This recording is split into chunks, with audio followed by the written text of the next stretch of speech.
todos, muchas gracias por unirse a Semantic Digital y pues iniciamos.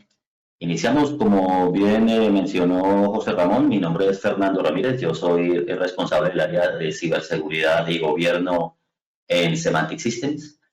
Y vaya que ha pasado agua bajo el puente, estoy en este negocio desde 1996, con lo cual sí que hay una cantidad de experiencia en todo y hablando específicamente de lo que nos atañe hoy, eh, ha pasado agua bajo el puente desde que la conectividad de nuestra corporación se fundamentaba en un par de cobre con un par de hilos de cobre, modem banda base en cada punta y le llamamos a esto pues nuestro canal privado para poder o compartir nuestros productos o tener una relación con un tercero o cualquier otra actividad que la corporación fuese a llevar a cabo. Luego de esto pasamos a la era del MPLS y entonces seguíamos teniendo esa sensación de seguridad que nos pudiese brindar esas instancias independientes en todo esto que hoy tenemos como una nube. En esas épocas, en cuanto a ciberseguridad y amenazas, lo que pudiésemos nosotros pensar en un par de cover a encontrarnos por aquí con un wild shark, con el mordisco de un tiburón, ¿no? Que pudiese extraer nuestra información.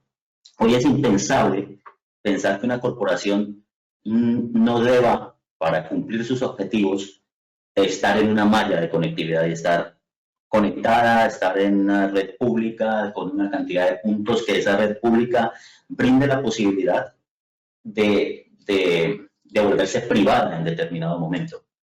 Pero hoy las corporaciones, en esa necesidad de poder compartir y tener una, vamos a muy entre comillas, una omnipresencia, tiene que asumir un riesgo. Pero sabemos hoy en día dónde están nuestros datos, sabemos qué pasa con nuestra información, sabemos esas copias a dónde van, si esa copia es víctima de otra copia, pues ¿qué nos queda? Nos queda nada más que creer, ¿no? Nos queda nada más que confiar, nos queda nada más que eso, entregar todo ese activo de información, patrimonios, toda esa operación, todos esos conocimientos a manos de un tercero en el cual confío. Y si no tengo ese beneficio, digamos, ese control tecnológico que indudablemente debo tenerlo, cuando no tengo el procesamiento en mi nube debo tener una porción por lo menos. Y es lo que yo puedo controlar. Pero a veces se nos escapa y se nos sale del control. ¿Qué hago para mitigar ese riesgo? Entonces, a lo que yo acudo es a un seguro de ciberseguridad hacia lo inevitable. Digamos que como, yo hago una analogía que es bastante terrible, pero yo soy motociclista y esto es como que existimos los motociclistas que nos hemos caído y los que se van a caer. Entonces, hoy en día casi que ya es coloquial escuchar, existen las corporaciones que han atacado y a las que van a atacar. ¿Qué pasa? Entonces, entrando ya en materia, allí nace quien nos garantiza y actúa a nivel de, digámoslo, juez o una autoridad que es capaz de decirnos a nosotros si alguien está cumpliendo o no. ¿Debemos creer en eso? Eso es lo que nos trae a nuestra conversación de hoy. Entonces, iniciemos. Este slide puede resultar abrumador, seguramente que lo es. Este slide puede resultar abrumador. Hay una gran cantidad de instituciones, de corporaciones que se encargan, empezaron a notar esta necesidad y se encargan entonces de crear unas líneas base, de crear unas guías sobre las cuales nosotros, al cumplirlas, creemos y siguiéndolas, creemos que estamos asegurados, pero creemos, vuelve a aparecer el creer, ¿no? Entonces, observemos que hay muchas, y ya vamos a entrar como a explicarlas un poco, y hay estándares, hay normas, hay metodologías, entre muchas otras estrategias y técnicas. Entonces vamos a diferenciar acá en esta tan densa gráfica que estamos observando, tenemos estándares, 27001, el Esquema Nacional de Seguridad, el ISO 27001 con su anexo A o 27002, ITIL. Tenemos una normativa directiva, la NIS 2, muy en boga por estos días. 20.000, 14.000 porque tenemos que ser verdes, continuidad del negocio. Tenemos el SOC 2, que mira, aquí empezamos ya a ver un poco de lo que es el trust, ¿no? Ese confiar, ese creemos, pues sí, tenemos, porque creemos.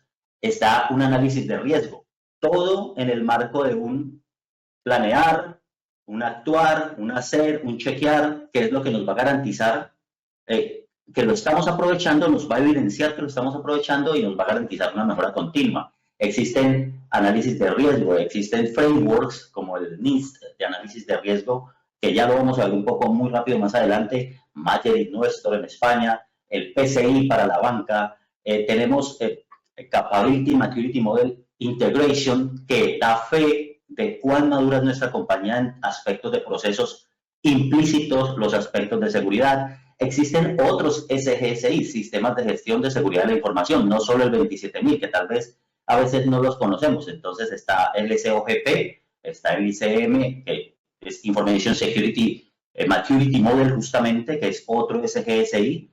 Está el ISO famosísimo 9000. Hay unos gobiernos y una auditoría, COVID 2019, que es la última versión, que aplica metodologías de tipo COSO. Y lo que hablábamos, ¿por qué confiar? ¿Debemos creer? Sí, debemos de determinada manera honrar qué es lo que el NIS está haciendo, qué es lo que la gente del IRCA IRCA hace, qué es lo que ISACA hace, qué es lo que el British Standard, se me olvidó de ahí, el International Organization for Standardization de la ISO, hacen y construyen esa serie de normas para nosotros seguirlas, ¿vale? Entonces, ¿qué tenemos que hacer nosotros como corporación? ¿Sí? Adherirnos a ellas, traerlas a casa, vale, perfecto. Luego de eso también en esa nube donde lo que mencionábamos que no controlo, pues nosotros lo que vamos es a ir a solicitar que ellos lo cumplan, ¿vale? Entonces, acá ya hacemos un poco más, ya se va haciendo un poco menos densa la presentación y tenemos los estándares de este lado,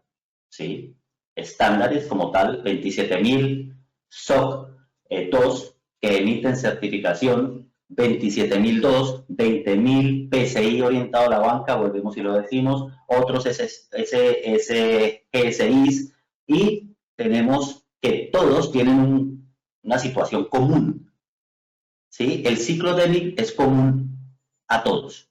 Hay que estar siempre revisando, vigilando, actuando, haciendo, porque estamos evolucionando. Existen entonces las normativas, el Esquema Nacional de Seguridad, la Directiva NIS 2, NIS como tal para las compañías en los Estados Unidos y el gobierno americano pide un cumplimiento específico de NIS y seguimiento de esto. Quien no lo tenga, similar a lo que pasa con el Esquema Nacional de Seguridad, pues no podría contratar con el gobierno. Quien no tenga hoy en día, bajo unas condiciones que están dadas, una certificación de tipo NIS 2 o cumpla, o al menos se acerque o evidencie que hace algo de NIS 2, pues simplemente no puede o cae en una sanción dentro de la Comunidad Europea y alguna otra cantidad de historias que no son como el objeto de la reunión. Luego viene la auditoría, luego viene el gobierno, luego qué estrategias uso, luego qué estrategias uso. Yo no necesariamente tengo que estar certificado. Yo puedo implantar ese GSI, puedo implantar algún tipo de norma o de estándar y seguirla y estar tranquilo porque estoy cumpliendo. Tal vez no me lo están exigiendo. Vuelve todo a estar plataformado en la ISO, en el Instituto para Estándares de británicos, ISACA, IRCA, y luego están las agencias gubernamentales, NISA y la parte del NSA en los Estados Unidos. Entonces, ¿qué queremos decir con esto? Si esto ya está tan institucionalizado, construido, ¿vale la pena creer? ¿Vale la pena adoptarlo? ¿Vale la pena aplicarlo? Quizás sí. Volvemos al inevitable podría hacer algunos slides, varios slides, pero en el ánimo de verlo, pues creo que aquí lo podemos ver de manera sencilla. ¿Qué contienen implícitamente, además de el ciclo Devin, los estándares? ¿Qué es común a ellos? Un análisis del riesgo, un análisis de dónde opero, ya lo vamos a ver. Veamos un poco de esas metodologías para el análisis de riesgos, ¿sí? O esos frameworks que también podemos implementar para analizar los riesgos, ¿vale? Ya vamos a ir viendo qué me aplica, qué no me aplica. Entonces tenemos que la 27000 en su familia de 27000 tiene la 27005.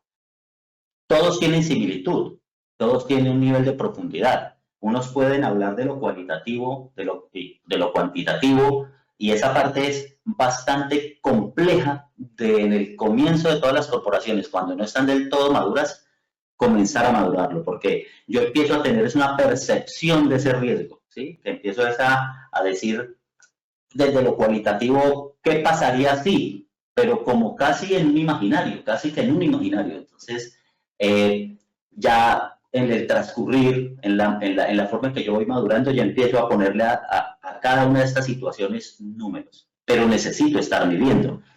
¿Qué nos encontramos por acá? Que existe la matriz de análisis de riesgo del Departamento de Defensa de los Estados Unidos, también aplicable, también es muy aplicable, bastante práctica y usable, se usa mucho. El framework de NIST pues integra 800-18, 30 para diferentes áreas, pero todos confluyen en lo mismo. En la parte de los controles, en la parte de la monitorización, en la parte de implementación de un determinado número de controles, que ya lo vamos a ir observando. ¿Qué pasa? Que tenemos 31.000. Mayer, para el análisis se basa en 31.000, que también es otra metodología que va un poco más allá quizás del análisis de riesgo puramente tecnológico, ¿vale? Ahora, ¿qué tenemos? ¿Qué tenemos acá en una conjunción? Entonces tenemos que hay amenazas, hay unas vulnerabilidades, hay unos activos de información y todo eso se convierte en un riesgo, ¿vale? Vamos a continuar por el lado del análisis de riesgo. ¿Cuál es ese origen de ese riesgo?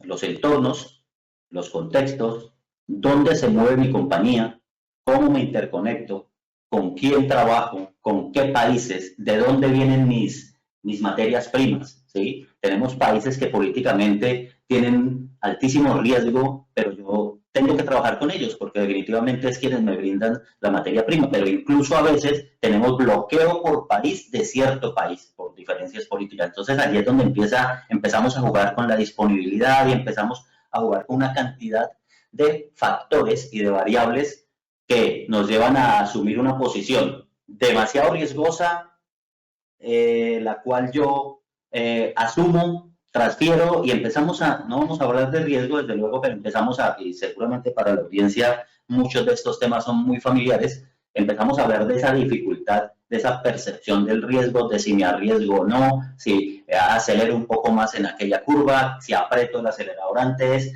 y ese tipo de situaciones son las que empezamos a analizar. Pero ¿por qué le llamo yo a esto el origen? El origen del riesgo. Entonces, veamos. Nosotros tenemos que tener nuestra corporación y decir, hay unos contextos donde me muevo, hay un contexto interno y un contexto externo. El riesgo interno, el riesgo externo, y esto sé que muchos de vosotros ya lo habéis visto y trabajáis con ello todos los días. Es un contexto de la visión, las metas, la cultura, los valores. Nosotros como empleados de las compañías incurrimos en cierta aporte en ese nivel de riesgo. Todos esos contextos vuelven a aparecer débil y se manejan en un ciclo para poder controlarlos. Yo puedo tener hacer una clasificación de esos riesgos a nivel de cuáles son mis objetivos. Yo me paro del otro lado y yo soy el malo y digo, ¿cómo lo atacaría? Y yo pensaría, ¿cómo me atacarían? Entonces yo empiezo a decir factores de riesgo de escenario. No necesariamente un escenario de riesgo es un activo de información expuesto. Hay diferentes tipos de escenarios donde tengo riesgo. Entonces empiezan la parte de las amenazas naturales, la parte si tengo mi operación en México, en los Andes, en Colombia, donde los temblores, diferentes temas de afectación natural, el mismo Europa tiene sus propios temas de afectación natural, esos suministros de energía, situaciones bélicas, por ejemplo. Todos esos escenarios yo tengo que llevarlos a un análisis y aterrizarlos y empezar, y aquí es donde empiezan los estándares también a aplicar. Todo esto que estamos conversando, hablando acá, es temas de justamente, perdón, los estándares abordan. Entonces, por eso vemos acá, de la 27001 pasada 2013, que aplicamos unos controles a esos escenarios que se han detectado. ¿Sí? Nuestra matriz DAFO, o DOFA, como la conocemos también, que demuestra nuestra compañía que tiene unas fortalezas, bla, bla, bla, historia ya muy conocida, también nos generan riesgos. Allí dice ese apetito del riesgo. Notemos que hay oportunidades para nuestro negocio, tenemos unas oportunidades, pero esas oportunidades hay que verlas con cuidado, hay que verlas con mucho cuidado. Yo quiero subir al Everest, pero será, y puedo, y quiero hacerlo, y tengo la oportunidad de hacerlo, pero estoy listo, estoy preparado físicamente para hacerlo. Bueno, no lo sé. Y empezamos a hablar de algunos temas de riesgo, el riesgo inherente, el riesgo intrínseco, que viene a ser más o menos lo mismo, un riesgo residual. Y notemos acá algo bastante importante, los activos de información. Ya vamos a ver cómo juega todo esto dentro de los estándares y que todo esto es común. Lo hagamos de una manera, lo hagamos de otra, es común. Esto se va convirtiendo y es lo ideal que para cada uno de nosotros ese riesgo lo tengamos ya implícito. A veces ser hasta paranoicos, ¿sí? Tan paranoicos como que si yo trabajo de manera remota o trabajo desde cualquier sitio, yo tengo que estar desde mi casa, demos el ejemplo. Entonces yo tengo que pensar en qué riesgos tengo si tengo otros dispositivos conectados, Internet de las cosas, a una red donde yo también me conecto para trabajar a mi oficina. Entonces tenemos que empezar a pensar si el riesgo y un ingreso a mi red corporativa no se gestó porque yo no he transmitido un suficiente nivel de concienciación a miembros de mi familia. Esto llega a eso. Hoy en día, como está la situación, tenemos que todos prender nuestras alarmas. Todos prender nuestras alarmas. Para cambiar de slide ya, vamos con los activos de información. ¿Qué son activos de información? Todo. Lo escrito, a veces asociábamos inicialmente los activos de información a fierros, a hardware, a máquinas como tal, porque procesa no, el activo de información somos nosotros mismos, incluso nuestro conocimiento como tal, que va por allí, va un activo de información de nuestra corporación que conoce todo. Ese lo vamos a ver en una charla más adelante, que es lo que hemos denominado ese firewall humano. Yo tengo que estar también claramente concienciado porque soy un activo de información. Vale, vamos muy rápido. Entonces, ¿qué buscamos también con esta charla? ¿Cuál es esa misión? Evitar la fricción entre las áreas y unidades de negocio cuando implantamos esas medidas de seguridad. Nosotros no, y eso pasa como si se pasa hasta en las mejores familias, siempre buscamos una meta financiera, buscamos unos objetivos, y es muy común encontrar que, wow, se nos olvidó que esto teníamos que ponerlo en una nube. Hemos evaluado las condiciones para que ese nuevo servicio, producto, bien, esté en una nube expuesto. Lo evaluamos, se nos olvidó. Clásico en todas las auditorías, ¿sí? Y uno de los controles que toma más fuerza en la nueva ISO 27020-22, es el control de la ciberseguridad y la seguridad de la información aplicada a los proyectos de la compañía. Entonces, ¿cómo vamos a empezar a mirar eso para no crear esa fricción y para que no seamos vistos como que, ¡guau! Ahí llegó de nuevo este tío con sus historias de que háganlo por acá, de que debemos llenar esto y llenar esto? Empezamos con concienciación. Conocemos que no podemos ser pesados en esta historia, por defecto terminamos siéndolo, pero vamos a ir con unas pautas, determinar cuál es el modelo, la metodología, el estándar, o si se trata de una directiva o norma de obligatorio cumplimiento. Ojo con esto, es un tip que es un estándar que lo hago porque quiero, o es una norma porque de verdad debo cumplir con ello. Ya hay diferentes condiciones, NIS 2, por ejemplo, o algunas otras, ¿no? Esquema Nacional de Seguridad, Tipo industria, compañía, objeto social, banca, ONG, ¿qué soy? Bienes, servicios, gobierno. Compromiso de las directivas y de las partes interesadas. Acá es importante que para implantar un sistema de seguridad y para que funcione, debe estar comprometida la directiva. ¿Por dónde y cómo podemos iniciar? Saber, a ver cómo estamos. Vamos a hacer un gap análisis, vamos a hacer un análisis de nuestras debilidades, nuestras brechas, ¿qué tenemos que hacer? Consultorías de seguridad, nos apoyamos. Yo soy industria, yo soy alimentos, yo soy transporte, yo soy logística. Yo de esa historia, no sé, traigamos a unas personas fuertes que conozcan, que tengan experiencia, y ahí es donde aparece la figura de ese tercero, que ya lo vamos a ver muy rápido. Consultorías de seguridad, análisis técnico de seguridad, con a dónde voy a llevar mis datos en esta migración de on-premise hacia una nube, qué está pasando, priorizar, no vamos a desgastar recursos en cosas que pueden hacerse en un tiempo futuro, que no es que deban dejar de hacerse, sino que bajan la prioridad porque hay cosas mucho más inmediatas, ¿no? Definición de un comité de seguimiento y control, definición de roles y responsabilidades, muy importante. Esto es empresa. Si estamos viendo si un negocio está dando, si se está vendiendo, si no, pues a eso le tenemos que hacer un seguimiento de si el negocio está vendiendo más, qué amenazas han crecido, ¿vale? Entonces empieza a tomar fuerza el por qué debemos tener una certificación y por qué vale, por qué realmente creer en ella. Vamos a ir viendo que depende, ¿no? Inicio del plan de concienciación desde el primer día. Necesitamos a todas las personas meterlas en esto, de todos los niveles corporativos, en toda la jerarquía, en todo el nivel jerárquico, en todas las unidades de negocio. Todas las personas son importantes a nivel de ciberseguridad. Todas las personas de la compañía, absolutamente todas. Logísticas, áreas de mantenimiento, absolutamente todas. ¿Y cómo hacemos para no impactar tanto? Pues el documento más importante de un estándar es el Statement of Applicability o la declaración de aplicabilidad, que me va a decir a mí de los 84, 80 y tantos o 114 controles de tal norma, los 200 de esta norma, los 500 de NIS, yo, ¿con cuáles me quedo?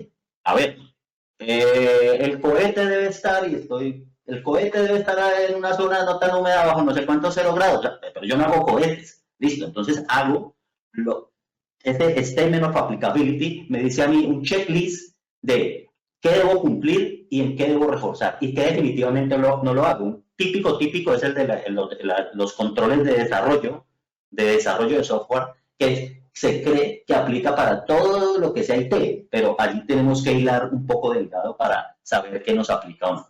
Vamos a ir muy rápido que ya se nos acaba el tiempo. Ahora, gobierna la seguridad de la información. Creer, pues empecemos por acá. El mismo SOC dice Trust Service Criteria. Entonces, son servicios. Si vemos una gráfica de SOC, nos va a mostrar que hace exactamente lo mismo. Activos de información, monitorización, vulnerabilidades, y todo se basa en credibilidad. Las aseguradoras, al emitir una póliza de ciberseguridad, ¿qué va a pedir? Todos, estamos todos los días ahora está en boga, y todos los días nosotros, como una empresa prestadora de servicios como es Semantic Systems, a nosotros nos están llegando todos los días. Nos va a venir una auditoría.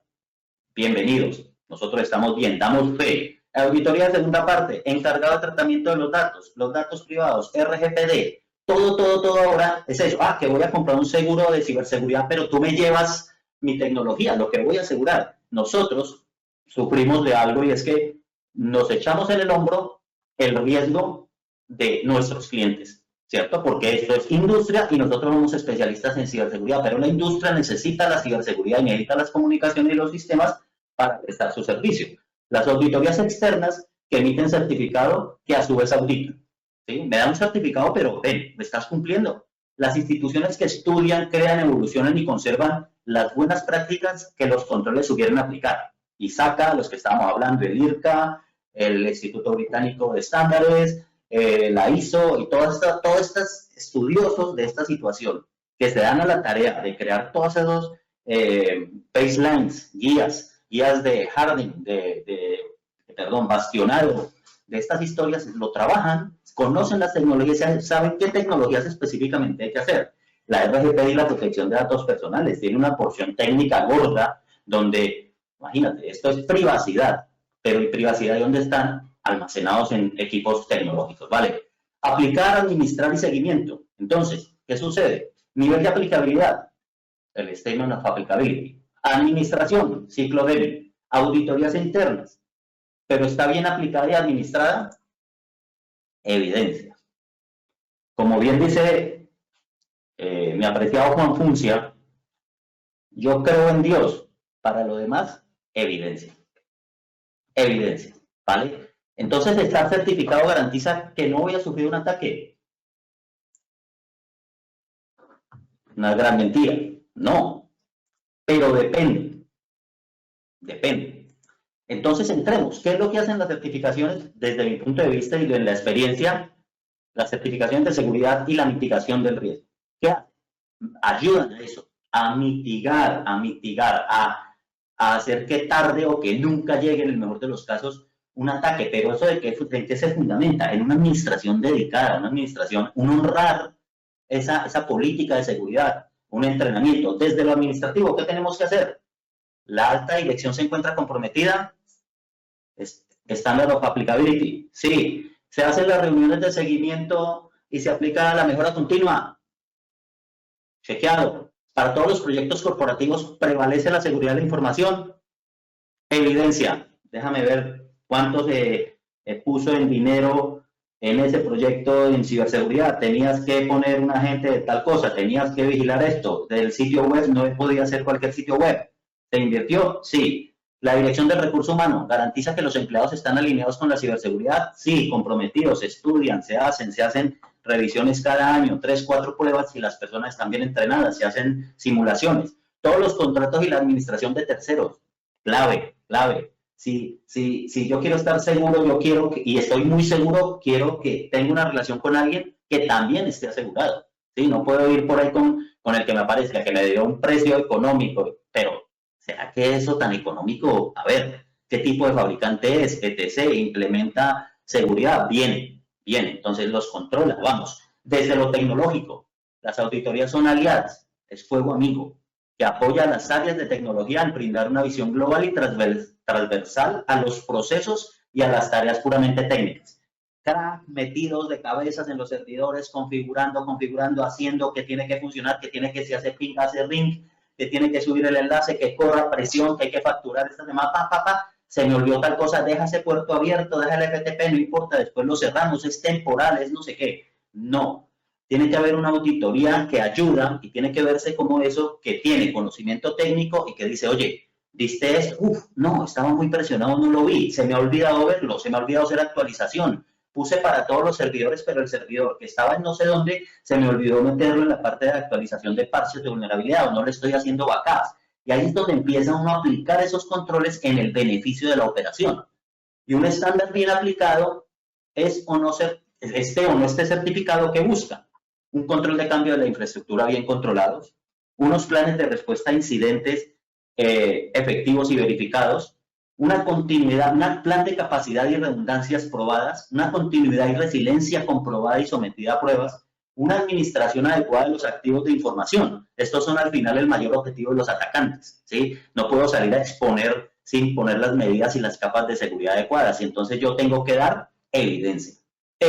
Entonces, yo estoy certificado, entonces pensemos en que nosotros vamos a contratar con AWS o con Google. ¿Qué hacemos nosotros? ¿Le creemos que porque es Google o que porque es AWS ya está asegurado y no? Pues ellos son los que más tienen ataques todos los días. Pues yo le digo al señor de AWS, oye, dame tu SOC tipo 2 y yo le creo. Entonces, cuando a mí me pidan una ISO 27000 y yo me certifique ISO 27000 y yo le entregue a mis clientes y le diga, estoy certificado, es porque le estoy diciendo al cliente, cree en mí.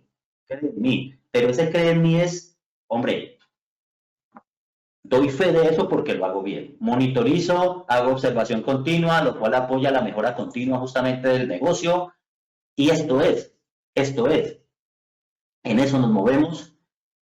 Nosotros somos el equipo de seguridad de gobierno y cumplimiento de Semantic Systems. Todos los días vivimos en esto, nos fortalecemos de eso, aprendemos todos los días, porque hay que aprender todos los días cambian, todos los días están cambiando las estrategias, todos los días cambia el modelo de negocio, todos los días hay migración, todos los días nacen cosas nuevas y eso nos lleva a estar siempre allí. Y por fortuna tenemos las herramientas de certificación, las herramientas de controles, las herramientas que aplican en saber qué ver, en saber qué observar, en saber qué auditar, en saber qué evidenciar y en conocer mi estado de la seguridad real y madurar mi empresa. José Ramón, gracias. Gracias a ti, Fernando, ha sido verdaderamente muy interesante. Yo tengo una preguntita, Fernando. ¿Cuánto tarda una empresa? Hemos oído hablar de la importancia de las certificaciones. ¿Cuánto tiempo tarda en conseguir una certificación? ¿Cuánto tiempo se tarda? Depende del alcance, justamente. El alcance es la clave importante de qué quiero certificar. Yo puedo certificar una gran compañía por bloques, o puedo ir a certificarla toda, o una pequeña compañía. No depende incluso del número de empleados, tal vez depende del número de operaciones, pero varía, para contestarte muy rápido. 2 meses como mínimo hasta 6 meses, ¿sí? En ese tiempo deberíamos tener una compañía muy grande certificada, o por lo menos lista para certificar. Al comenzar es más fuerte, obviamente, que a seguir, pero la idea es no dejarse caer. Hay algo que es un pecadillo, que no sé si dice mucho, pero ponemos activo la ISO 27000 o la vamos a aplicar 10 días o 15 días antes de que llegue el auditor. Y corremos con esto. Entonces, eso es justamente el mensaje que queremos transmitir hoy. No lo he dicho directamente, pero las auditorías son para aplicarlas y para, como decía yo, honrarlas y tenerlas siempre. No para solamente cuando venga el auditor. Pero 2 a 6 meses sería. ¿Influye mucho si ya tenemos alguna otra certificación? Es decir, pues sacar la certificación, la 27001, si ya tenemos alguna anteriormente, ¿acortamos ese periodo o no? ¿O? Sí, definitivamente sí. Hemos tenido y he tenido experiencia y tenemos clientes que lo facilita mucho. ¿Cómo lo facilita? Lo facilita en la cultura organizacional. La ISO 9001 es de las más típicas, que tiene calidad y procesos, y tiene algo que cuesta mucho para las áreas de ingeniería, la documentación. Entonces, hay una gran cantidad de documentos que llevan mucho tiempo en la fabricación, pero que la 9000 ya nos dio ese paso en adelante. No lo he mencionado porque aquí hablaríamos muchas horas de esto, pero las certificaciones normalmente tienen 2 componentes, uno administrativo y uno técnico. Ese administrativo es lo que se llama el nivel de estructura, el structure level, que es la parte de la documentación que puede ser común a muchas otras certificaciones. Te doy un ejemplo rápido, con 9000, con 14000, con 22301, con 18000, sí que se puede usar mucho de esto para integrar una certificación de seguridad. Entonces, sí. Muy bien, Fernando, pues muchísimas gracias.